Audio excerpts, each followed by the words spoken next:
24번째 강독 시작하겠습니다.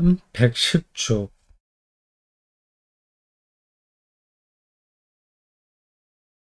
중간 패러그래프서부터 시작합니다.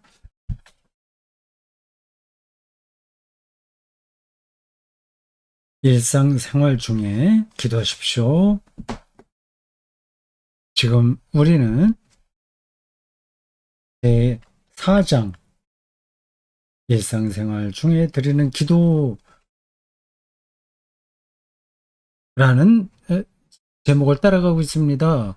전체적으로는 두 가지로 라너가 설명하고 있어요. 하나는 일상 중에 일상 안에서 기도하라이고 또 하나는 일상을 기도하라입니다. 아직은 일상 중에 기도하라는 그 단락을 따라가고 있습니다. 좀 뒤에 일상을 기도하라는 게 나오겠죠. 일상의 기도가 왜 중요한지 라너의 설명이 상당히 설득력이 있습니다.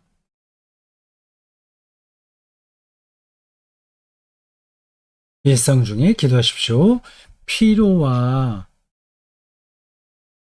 무관심을 벗고 늘 새롭게 기운을 내십시오. 개인적으로 기도하십시오. 일상의 기도에서도 당신 주변과 당신 안에 번잡한 일에서 나와 일상에서 빠져나와 당신 자신에게 나아가고 무슨 말인지 아시겠죠?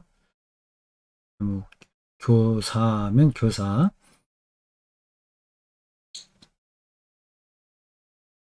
택시 운전수면 택시 운전, 그런 일에 일단 빠져나와야 되는 거예요. 자기 자신이 되는 겁니다. 내가 목사, 뭐 대학교 선생, 변호사, 아니면 어느 벤처기업 뭐 사장 이런 게 자기는 아니거든요. 그건 자기를 꾸며주는 거죠. 실제 자기는 그런 자기 직업이나 자기를 둘러싼 어떤 조건 뭐 그런 건 아니잖아요. 그는 일생입니다. 그게 무의미하다는 게 아니라 그것으로 자기를 확인할 수 없다는 겁니다. 당신 안에 번잡한 일에서 나와 당신 자신에게 번잡한 일에서 빠져나와. 그래서 나와라기보다도 빠져나와 하는 게 낫겠습니다. 당신 자신에게로 나아가고 흥분과 조급에서 빠져나와 고요로 나아가며 이게 현대인들에게는 너무나도 힘든 일입니다. 흥분되고 조급하지 않으면 자기가 살아있다는 느낌이 없는 거예요. 계속해서 그런 자극을 받으려고 합니다. 맛있는 걸 많이 먹든지 아니면 정치적으로 반대에 있는 사람들을 비판하든지 어떤 그게 조금 더 나가서는 마녀 사냥하듯이 자기와 다른 일부 사람들을 완전히 음, 뭐 혐오하는 쪽으로 나가든지 합니다. 그래야 이제 자기가 살아있다는 느낌이 있는 거죠. 그건 좀 불행한 겁니다. 특히 이제 21세기에 들어와서 물질적으로 우리나라 경우에 한해서 본다면 풍요로워졌고요. SNS 등이 아주 일반화되어 있고 너무 이제 주변 세계에 그 회- 회오리 바란 것 같은데 들어가서 살다 보니까 이제 그거 아니면 삶을 절감하지 못하는 거예요. 뭐 교회 생활도 그렇게 할 수 있습니다. 계속 뭔가 익사이트한 상태로 올라가려고 하는 거죠. 그렇게 하지 않으면 신앙이 아닌 것처럼 느끼는 겁니다. 그래서 교회 부흥을 위해서 막 쫓기듯이 하고요. 뭔가 조급에서 빠져나와 고요로 나아가며 세상의 편협한 구석에서 빠져나와 신앙의 광활한 벌판으로 나아가고, 이걸 또 거꾸로 생각하는 사람이 있죠. 교회 생활은 아주 좁은 영역이고 세상 일은 뭐 넓은 영역인데, 뭐 저렇게 라너가 말하면 좀 현실을 모르고 하는 것 같다, 그렇게 말할 수 있습니다. 그렇지 않습니다. 신앙의 광활한 벌판이라는 표현은 우주 전체와의 관계에서 자기 삶을 이해하는 거라서 그렇습니다.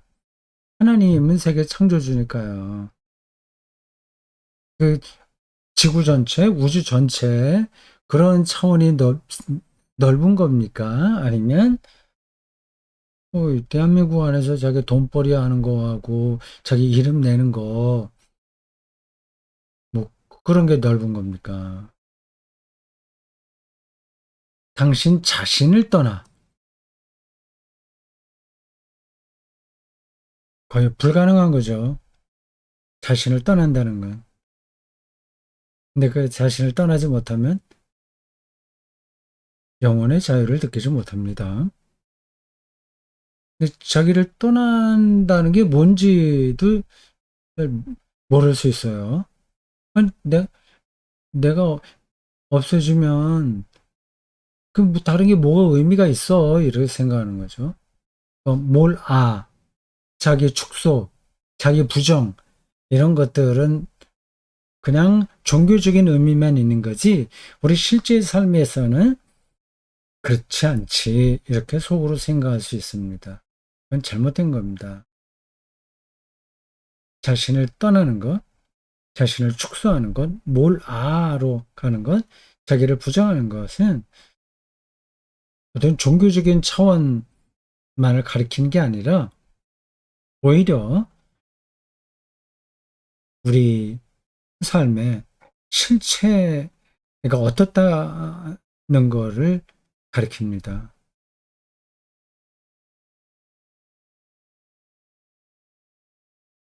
조금 더 이 대목에서 설명하고 싶긴 한데 그냥 지나가겠습니다.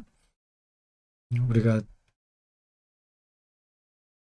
원하는 모든 것들을 다 이룬다고 해도 그게 별거 아니라는 거를 아는 분들은 아실 겁니다.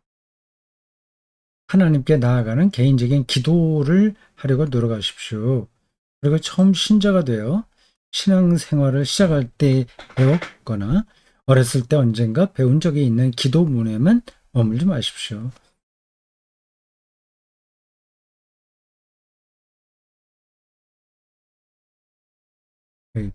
살아있는 기도를 드려야 되니까 옛날 기도문에만 매달리면 곤란한 거죠. 기도문으로 기도하는 게 잘못됐다는 뜻이 아닙니다.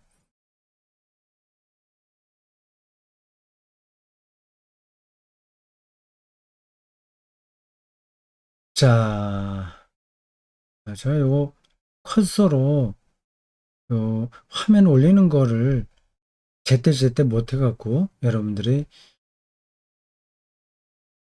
그 소리 제가 읽는 거하고 글씨 문장하고 일치가 안 되기도 하고 하는군요. 규칙적으로 기도하십시오. 당신이 기도를 하면서 당신 자신이 반드시 해야 하는 의무라고 결심한 것을 당신 자신에게 요구하십시오. 이때 감정이나 기분에 끌려다니지 마십시오.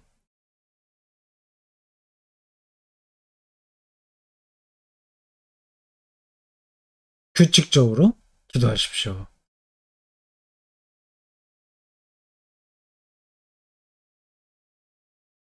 그 다음 중요한 단락이 나오네요. 기도하는 법을 배우십시오. 네, 여러 번 저도 강조한 대목입니다. 기도는 배워야 됩니다. 우리 개신교회는 저런 부분이 약합니다. 자유기도만을 기도처럼 생각을 합니다. 기도하는 법을 배우십시오. 그것은 은총입니다. 그것은 존 의지의 문제이기도 하고 연습과 훈련을 통해 터득해야 하는 기술이기도 합니다. 기술이라는 단어가 어떤 독일어 번역인지 모르겠어요. 기술, 예술, 기술, 순전히 테크닉을 가리키는 건 아닌 것 같은데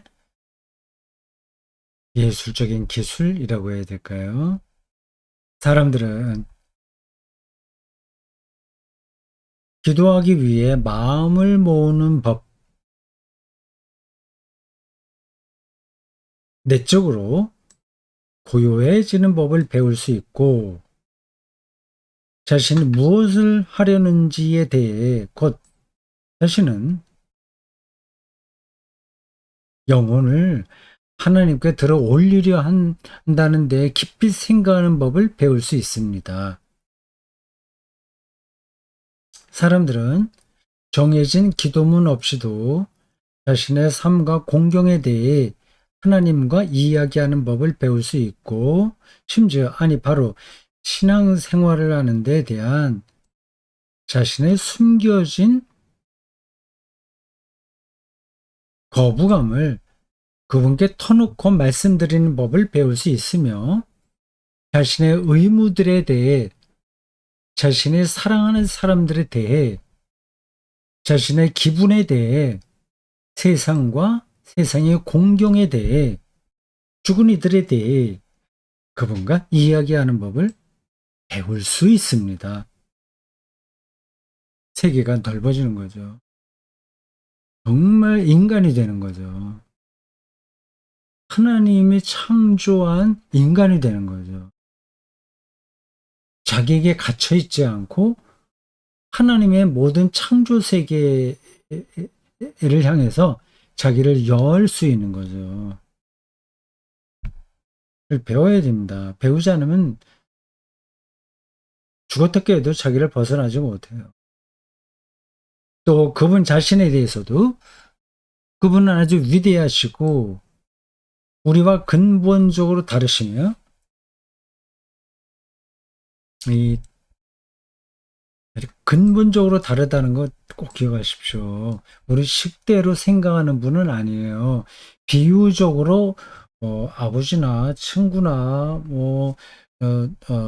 포도원 주인 이런 것들을 통해서 하나님이 어떤 분이냐를 말은 할 수 있으나 하나님은 우리가 근본에서 질적으로 다른 분입니다. 그런 비유가 하나님을 다 드러내는 게 아니에요. 그럼 그런 비유를 뭐하러 하지? 그건 좀 다른 이야기니까 여기서는 적겠습니다. 그런 비유로 하나님에게 가까이 가는 거지, 그런 비유로 하나님을 다 완벽하게 설명했다고 하면 안 됩니다. 도저히 이해할 수 없고 엄청나게 영광스러운 분이시라고. 그렇기 때문에 그분은 진리이고 우리는 후위이며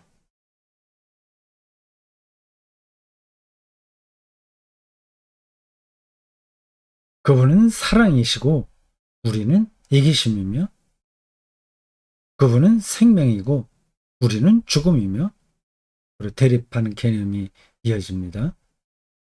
그분은 충만이시고 우리는 그리움이라고, 갈망이라고 그분과 이야기하는 법을 배울 수 있습니다. 그래서 계속 또 문장에서 기도하는 법을 배워라 강조했습니다. 더구나 그것은 은총이라고 얘기했습니다.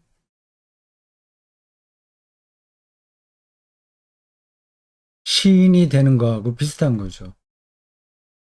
시를 쓰는 법을 배워야 되잖아요. 그리고 실제로 시인이 되는 건 은총입니다. 주어지는 거지 억지로 만들 수는 없어요.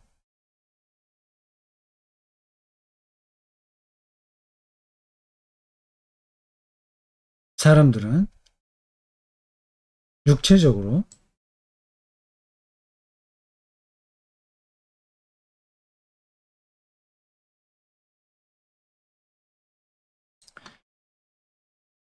긴장을 풀고 사는 법도, 내적으로 고요해지는 법도, 소란스러운 일상의 생각들과 일상의 기분들을 잠잠해지도록 하는 법도 배울 수 있으며,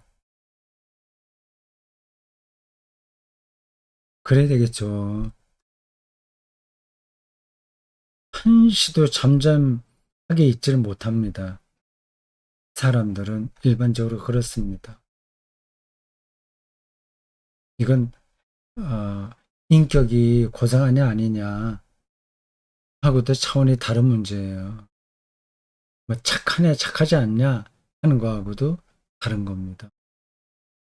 그럼으로써 스스로 한번 자기 자신의 영혼, 본래의 자기 영혼이 하는 말을 귀담아 듣는 법도 배울 수 있습니다. 실제 자기 자신이 되는 거죠. 누가 저 사람 어떻다더라 하는 그 주변 사람들의 평판에 기울어지지 않는 거죠. 사실 영혼은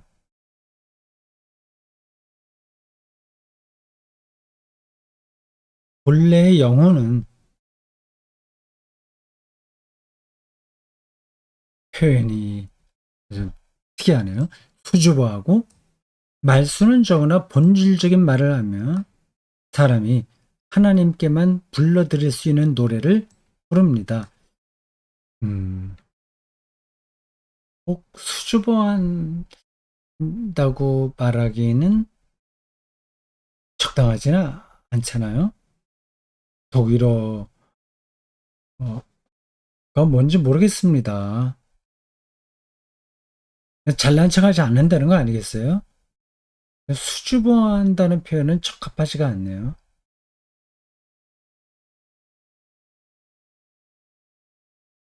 영어는 자기 자신을 막 잘난 척 드러내거나 하지 않고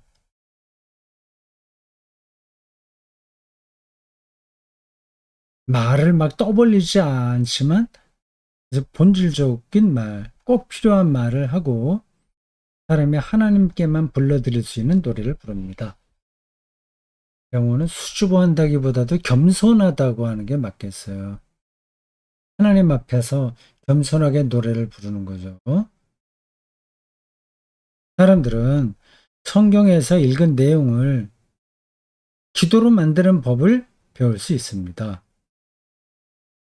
사람들은 저녁 기도를 하면서 하루를 마무리하는 가운데 그날 하루 동안 한 경험들의 올바른 의미와 하나님을 향한 참된 방향을 부여하는 법을 배울 수 있고,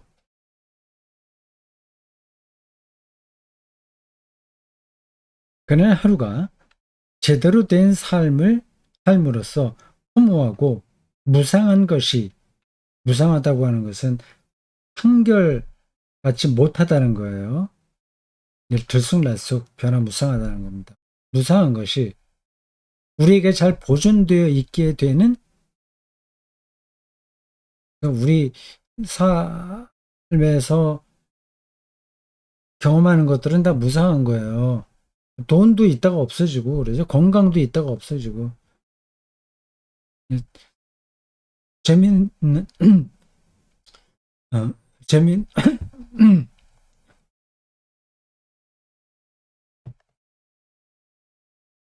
재미있는 취미 활동, 이런 것도 재미없게도 되고, 무상한가요? 마치 우리에게 잘 보존되어 있게 되는 영혼의 더 깊은 공간들 속으로 흘러 들어가게 하는 법을 배울 수 있습니다. 영혼의 더 깊은 공간들, 기억해 두십시오. 공간이라고 해서 실제 방이나 뭐 교실 뭐 이런 공간을 얘기하는 게 아닙니다. 어떤 차원이 있다는 거죠. 영혼의 더 깊은 차원으로 들어가는 법을 배울 수 있다. 그렇죠. 그러면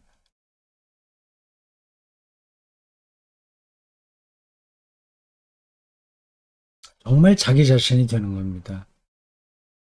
여기서 제대로 된 삶을 산다는 것은 씁쓸한 감정이나 미움 없이 좋은 마음과 고요한 마음으로 참여는 하되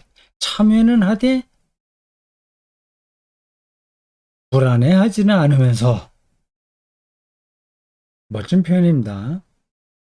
참여는 하되 불안해하지는 않으면서 진지하게 하나님께 봉헌하는 것을 말합니다.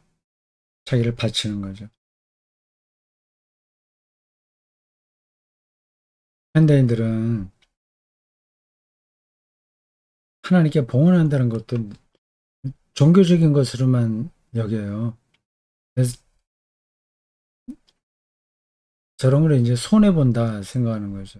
손해보는 게 아니라 하나님과 깊이 결속되는 겁니다. 사람들은 일상생활 중에 만나게 되는 죽은 순간들, 그 기다리면서 그냥 멍청히 있어야 할 뿐, 다른 아무것도 할 수 없는 순간들을, 쓸데없이 지나가는 순간들을 기도를 통해 거룩하게 만드는 법을 배울 수 있습니다. 사람들은 하루 동안 겪는 언짢은 일들이나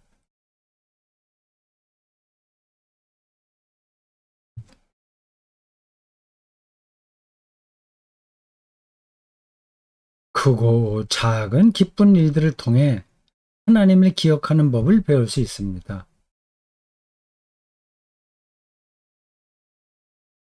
이게 실제로 우리의 삶에서 어떻게 가능한지 잘 살펴보셔야 됩니다.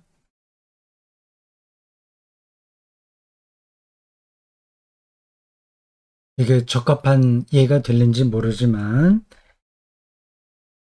제가 다른 글에도 썼던 어떤 경험을 말씀드려 볼게요. 설거지 영성이라는 글을 제가 썼거든요. 좀 오래됐습니다. 글을 쓰기도 하고 뭐 설교 시간에 한두 번 비슷하게 말도 했습니다. 설거지가 뭐 대수롭지 않은 일 같지만 우주론적인 깊이가 있는 일이다고 했어요. 다른 사람들이 하기 싫은 일을 하면 자기가 좀 낮춰지는 것 같잖아요. 자기가 좀 수준 낮은 일을 하니까 이렇게 수준 낮게 평가받는다고 느끼지 않습니까? 그리고 또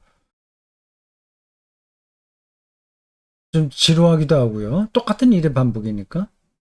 그러니까 두 사람 있다고 합시다. 한 사람은 TV에 앉아서 재밌는 뭐 다큐를 본다거나 뭐 스포츠를 본다고 합시다. 그리고 다른 한 사람은 설거지를 한다고 그래봐요. 그럼 어떤 걸 더 좋게 생각하겠습니까? 근데 그 설거지에서 어, 아주 특별한 경험을 할 수 있는 거예요. 그 물이 자기 손에서 이렇게 흘러가는 느낌을 받을 수 있잖아요. 그 물을 손으로 만지는 거 아닙니까? 어떤 사물을 손으로 만진다고 하는 것은 특별한 경험이잖아요. 그리고 그 물이 설거지할 때 그 물이 어디서 왔는지에 대해서 조금만 생각을 한다면 정말 그런 엄청난 경험을 하는 겁니다. 어떤 시에도 그런 게 있더라고요. 정확한 워딩은 생각나지 않는데 다음과 같은 뜻입니다. 저희가 지금 마시고 있는 물 한 잔이 저 알프스 빙하가 녹아서 지구에 이렇게 쭉 흘러가다가 여기까지 온 거다 하는 거죠. 그러니까 물이 지구에는 특별한 물질이잖아요. 그 물 때문에 생명도 가능한 거고요. 근데 그 물을 내가 지금 손으로 이렇게 접촉을 하면서 그릇을 닦는다는 사실을 아주 실질적으로 인식하고 경험한다면 TV를 보는 것보다도 설거지를 하는 게 더 기쁜 겁니다. 이렇게, 이게 오늘 여기 카라하너가 발언한 요 대목에 딱 들어맞는지 아닌지는 모르겠어요. 크고 작은 기쁜 일들을 통해 혹은 슬픈 일들도 마찬가지인데 그런 모든 일들을 통해서 하나님을 기억하는 법을 배울 수 있습니다. 저렇게 배운다면 그 사람의 삶은 완전히 차원이 달라지는 거죠. 그게 그리스도교 영성의 핵심이 아니겠습니까? 하나님의 창조와 그 완성, 그 예수 그리스도의 십자가와 부활, 가까이 온 하나님의 나라, 성만찬, 이란 등등이 다 일상과 연관되어 있는 거거든요. 이거를 그냥 교리로만 생각하지 말고 자기 실제 일상에서 벌어지는 일들과 연관해서 생각하고 또 그를 실질적으로 느낀다면 그러면 신앙이 깊어지지 않을 수 없는 겁니다.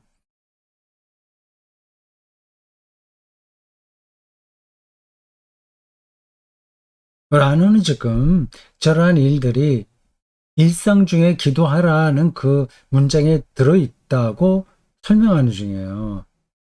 저는 설득력이 있다고 생각합니다. 역시 대가들은 어떤 말을 하든지 그리스도교와 그리고 이 세계의 모든 중요한 가르침들하고 다 있어서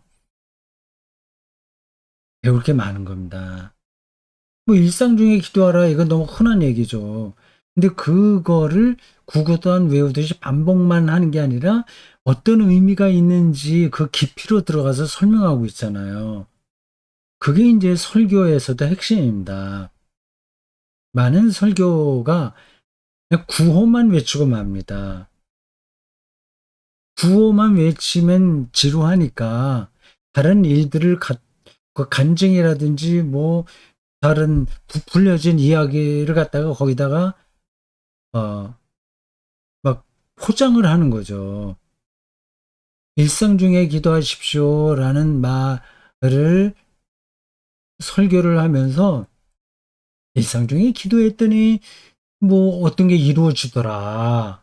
뭐 어떻더라. 뭐 그런 아주 드라마틱한 이야기들을 하는 겁니다. 일상 중에 기도하는 사람들은 뭐 다른 사람에게 모범이 되게 산다. 그래서 전도도 되고 세상을 화목하게 한다. 뭐 이런 식으로 이제 그걸 포장을 하는 겁니다. 좋은 거죠. 그래서 좋게 되라는 설교이긴 한데 그 내용 안으로 들어가는 게 크게 부족한 거죠. 일상 중에 기도하려 하는 한 인간의 일원 또는 이와 비슷한 요령들을 요령이란 말도 좀 마음에 들지는 않아요. 독일어로 뭐로 되어 있는지 모르겠습니다. 비슷한 요령들을 요령껏 한다 그런 느낌이 있어서 적합하진 않습니다. 어쨌든 어떤 의미인지 알겠어요. 뭘 배워야 되는 거니까 그 방법, 기술 어, 같은 것들이죠. 요령들을 우리는 배우고 연습할 수 있습니다. 여러분도 그것을 배우십시오. 일상 중에 기도하십시오.